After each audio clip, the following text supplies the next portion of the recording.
धस गई तो धस गई ई प्यार के पहचान। नजर की वार से कोई यहाँ कट कट कर मरता है, कोई मजनू के दावन सा यहाँ फट फट कर मरता है।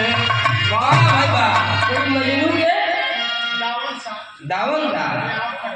फट फट के मरता है। वाह, ये जवानी इलेक्ट्रिक शॉट है, एसी भी है और देसी भी है। एसी भी है और देसी भी है।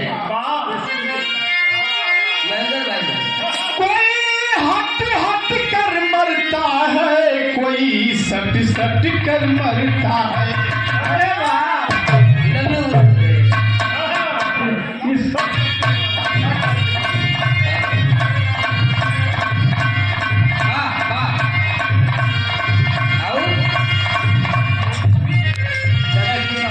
बड़ा मजा ले ला हमसे कुंवार में, बड़ा मजा ले ला हमसे कुंवार में, बड़ा मजा ले ला हमसे कुंवार में।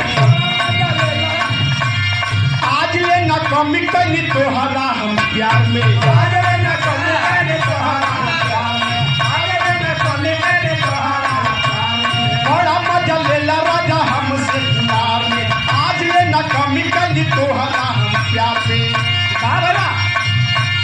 ससुरा में जाके सैया के सेज पर ढील ना होखे, ससुरा में जाके सैया के सेज पर ढील ना होखे। रबर वाली चोली पिन के